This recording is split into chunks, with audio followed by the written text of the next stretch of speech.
A continuación, Diplomacia en directo. Clasificación A. Apto para todo público.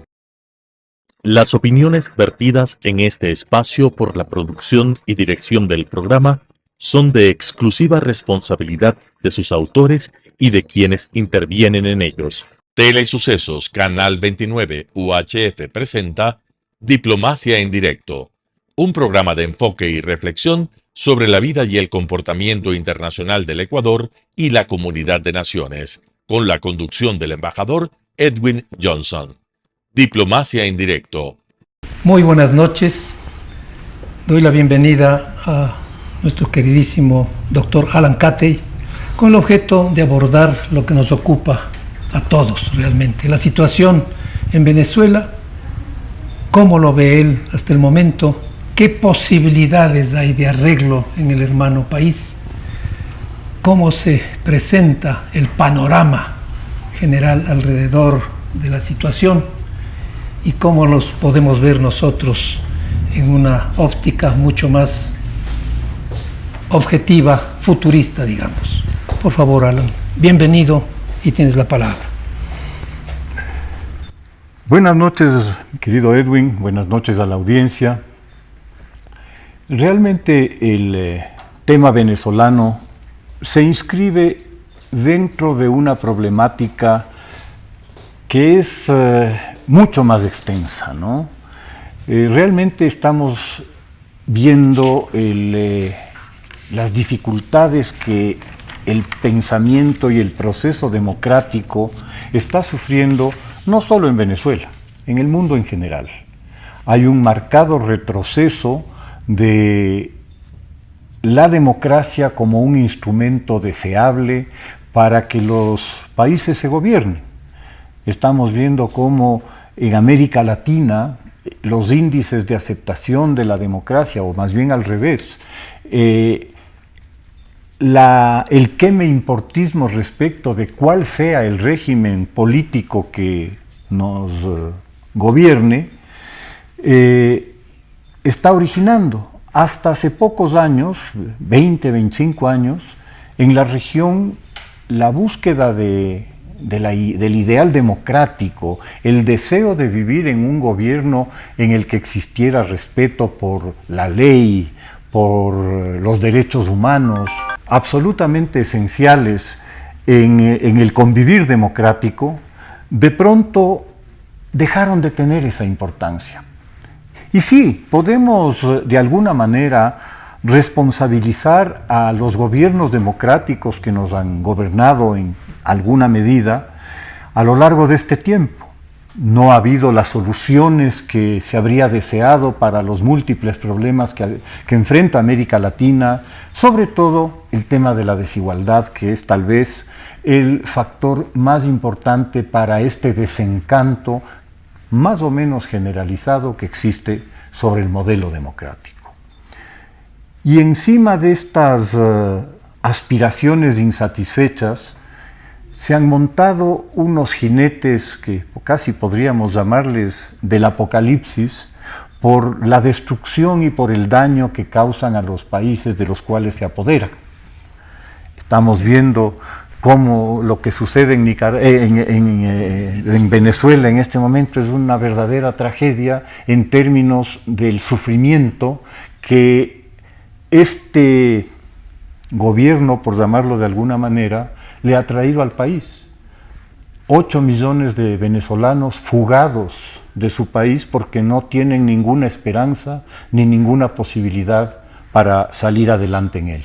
No tienen ninguna expectativa de futuro para ellos o para sus hijos. Obviamente, esta avalancha de personas que salen de los países, no he oído nunca de alguno de ellos que esté enrumbándose hacia Cuba o enrumbándose hacia Nicaragua. No, todos se van a ese malvado imperio, allá se van.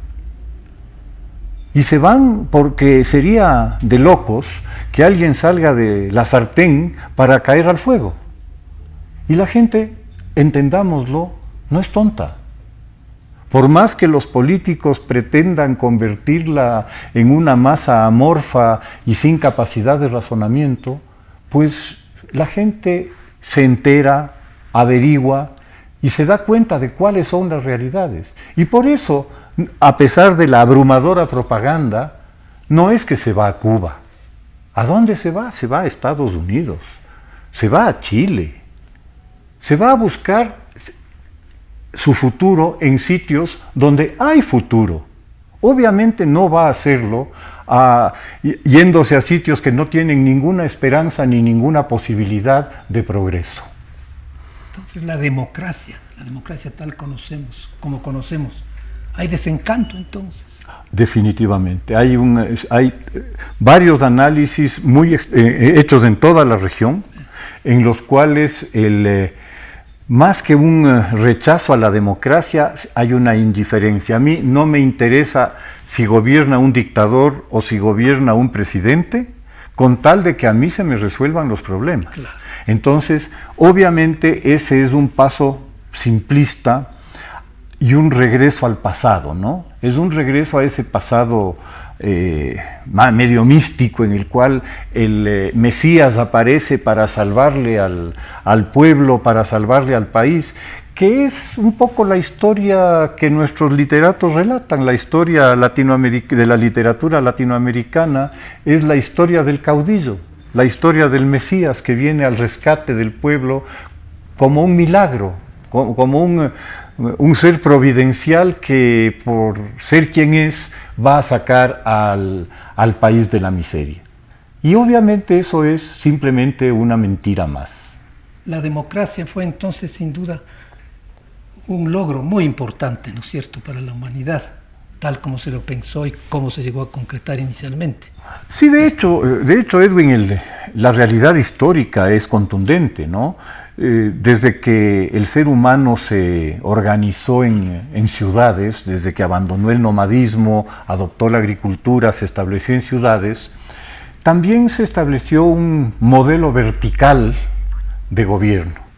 Tal como se construyeron pirámides para guardar a los faraones, se construyeron pirámides sociales sobre las cuales se construían las sociedades del pasado.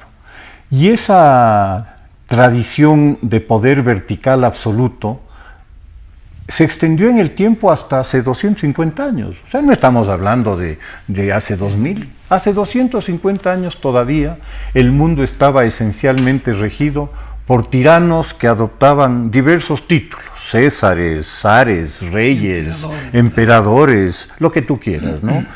Y recién hace 250 años, algunos pensadores europeos, sobre todo, franceses, ingleses, empiezan a desarrollar otro concepto basado en la razón y no en el instinto. De hecho, la organización autoritaria es una respuesta instintiva, es una respuesta casi automática de las personas y de las sociedades para buscar una persona, alguien que los dirija y que los guíe. Ese instinto es el que ha perpetuado hasta el presente prácticamente a la autocracia. La democracia es un ejercicio de razón, es un ejercicio que parte de unos supuestos completamente diferentes, empezando por la comprensión de la dignidad de la persona y el valor del individuo. Y partiendo de ahí, entendiendo que la libertad de esos individuos es un valor que debe ser preservado a toda costa. Y que el principal riesgo para esa libertad y para esa dignidad viene de la tiranía. Se dan cuenta también de que la tiranía se origina en el poder absoluto, en el poder concentrado, en ese poder omnímodo que les venía a los reyes supuestamente por voluntad divina. O sea, ellos no tenían que responder ante nadie, sino ante Dios directamente, ¿no? Y esta concepción, obviamente, choca, como no podía ser de otra manera, con la visión de la Ilustración. La Ilustración postula, al final del día, que todos los seres humanos son iguales, que todos los seres humanos son iguales en derechos, son iguales en obligaciones ante la ley, y es la ley el instrumento perfecto para que la sociedad funcione armónicamente, con todos los ciudadanos, desde el presidente hasta el último de los ciudadanos, sujetos a la ley. Y este concepto obviamente empieza a difundirse por Europa, es uno de los factores que incidirán decisivamente en la Revolución Francesa, y con la Revolución Francesa y la Revolución Americana empezarán a expandirse lentamente y poco a poco irán ganando importancia. Y aquí es interesante señalar un punto, ¿no? Se produce un fenómeno que es extraordinario, como es el maridaje que se da entre este concepto de libertad política, este concepto de democracia, de gobierno de todos para beneficio de todos, con una revolución económica, la revolución industrial que se está produciendo en Europa a raíz de la revolución científica anterior, que había sido impulsada por el Renacimiento, y que da lugar a un crecimiento económico en estos últimos 250 años, como no ha visto el mundo en los últimos 10.000. En estos últimos 250 años, en que se conjuntan, por una parte, la Ilustración, la libertad política, y por otra, la libertad económica, es lo que le ha traído al mundo el más elevado grado de progreso y de bienestar a lo largo de toda su historia.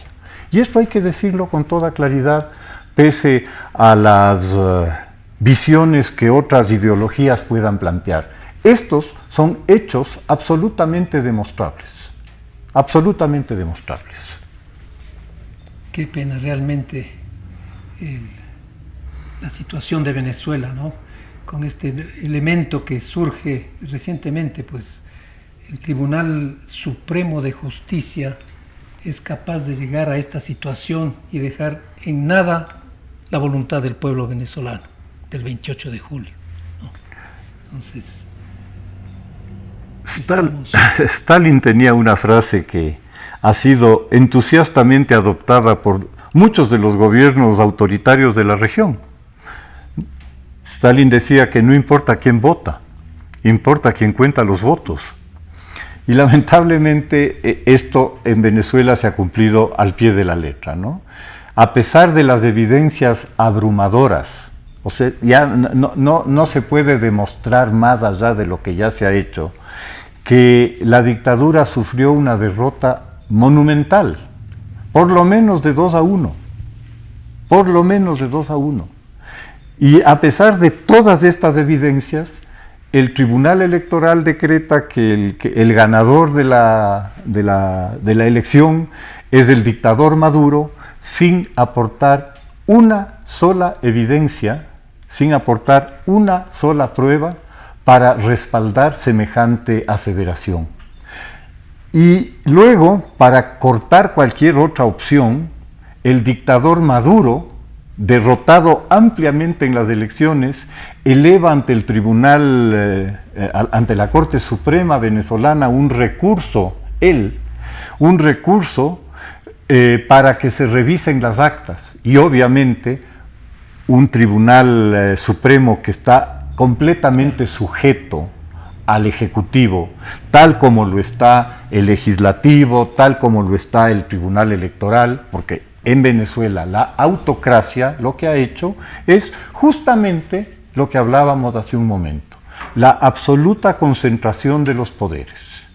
Ante esa absoluta concentración de los poderes, es una broma que el dictador Maduro eleve un argumento ante la Corte Suprema de Justicia a sabiendas de que la Corte Suprema de Justicia le va a dar la razón, aunque afirme que la ley de la gravedad no existe. Entonces, carece de sentido cualquier afirmación que pueda en este momento hacer la dictadura. La dictadura está porque tiene la fuerza para estar. Claro, y ante el 67% a favor de González Urrutia, contra el 30% que consiguió de votos, de apoyos del presidente Maduro, ¿no? Entonces todo el mundo lo conoce, todo el mundo lo sabe, pero ahí está. Sí, lamentablemente hay que ser objetivos y yo creo que el ejercicio del análisis tiene que ser eso, ¿no? Hay que analizar objetivamente la realidad. Y la realidad que nos demuestran no solamente la situación de Venezuela, sino la de muchos otros países, voy a hacer una breve reseña al respecto, nos va a dar la explicación de las cosas, ¿no? Ese 30% que supuestamente habría votado por Maduro, lamentablemente es el que tiene las armas. Ese 30% es el que tiene los fusiles, el que tiene las balas, y obviamente además tiene la voluntad de usarlas en contra de su pueblo si es necesario para mantenerse en el poder. ¿Y por qué? Porque quedarse en el poder en Venezuela es un extraordinario negocio. Las pruebas al canto. La hija del expresidente Chávez, la hija mayor del expresidente, tiene, según la revista Forbes, una fortuna fuera de Venezuela, en paraísos fiscales, del orden de 4.500 millones de dólares. Lo que voy a decir ahora no es una declaración mía, no es una lectura mía. El gobierno venezolano ha detenido al anterior ministro de Petróleos de Venezuela, al señor Tarek Al-Aissami, acusándole de básicamente haberse dispuesto de 20.000 millones de dólares, 20.000 millones de dólares, esto es el equivalente casi al presupuesto del Ecuador de un año, de 20.000 millones de dólares, que habría vendido de petróleo venezolano, recibiendo a cambio unos pagarés chimbos, unos pagarés que quién sabe, más o menos en la tienda de la esquina los habrá obtenido para justificar el saqueo de 20.000 millones de dólares de Venezuela. Estamos hablando de un ministro del gobierno, de un funcionario chavista que fue el brazo derecho de Chávez durante algunos años. Entonces, el reconocimiento de que el saqueo en Venezuela es de los propios chavistas, lo ha hecho el propio gobierno. Esto no es una noticia de la prensa malvada internacional, no. Esta es una declaración expresa del gobierno de Venezuela. Qué barbaridad, realmente. En fin, esperemos, no sé qué decir, alguna salida que dé tranquilidad al pueblo de Venezuela, al pueblo hermano de Venezuela, en estas circunstancias por las que está pasando el país, de tal manera que no sé qué más abonar a esta penosa situación. Nuevamente, siendo objetivos, mi querido Edwin, yo coincido absolutamente con unas declaraciones hechas hace unos días por el expresidente de la República, doctor Osvaldo Hurtado, indicando que la dictadura, por las buenas, no se va a ir. La única opción que el presidente Hurtado veía es que se produjera algún tipo de reacción al interior de las Fuerzas Armadas venezolanas para que, no sé, entrando en amor propio, qué sé yo, se den cuenta de que están matando a su pueblo, sea a tiros en las calles, sea de hambre, como lo han venido haciendo durante los últimos 20 años, y reaccionen. Personalmente soy escéptico. Y soy escéptico de nuevo por la historia. La dictadura cubana se mantiene en el poder desde el año 59, vamos ya para los 75 años, sin ninguna perspectiva de que esa dictadura de alguna manera se pretenda ir. Tomó el poder para quedarse en el poder. El mismo caso lo puedo citar en el caso de la dictadura norcoreana, que ya se ha convertido en una verdadera dinastía. Ya estamos en el tercero de la dinastía Kim, que le está preparando a su hijita que tiene 15 o 16 años para que eventualmente lo suceda. Es decir, ya estamos en un retorno a un régimen monárquico, a un régimen de reyes y de herederos al trono que aparecería ya como que superado en la historia de la humanidad. El mismo caso lo tenemos en Siria. Bashar al-Assad se ha quedado en Siria como heredero de su padre, ¿cómo se llamaba? Hafez al-Assad, que desde el año 70 gobiernan Siria hasta hoy.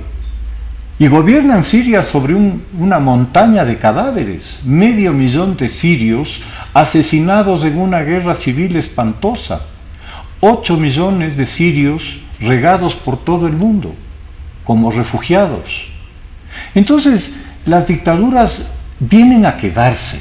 Hay que entender eso, y para entender eso como una advertencia respecto de la importancia de defender nuestras libertades y nuestra democracia de proyectos similares. Esa necesidad de que abramos los ojos y defendamos nuestras libertades y la democracia es la lección que deberíamos sacar de estas tragedias que se están viviendo. Muchas gracias. Las opiniones vertidas en este espacio por la producción y dirección del programa son de exclusiva responsabilidad de sus autores y de quienes intervienen en ellos. Telesucesos Canal 29 UHF presentó Diplomacia en Directo, un programa de enfoque y reflexión sobre la vida y el comportamiento internacional del Ecuador y la comunidad de naciones, con la conducción del embajador Edwin Johnson.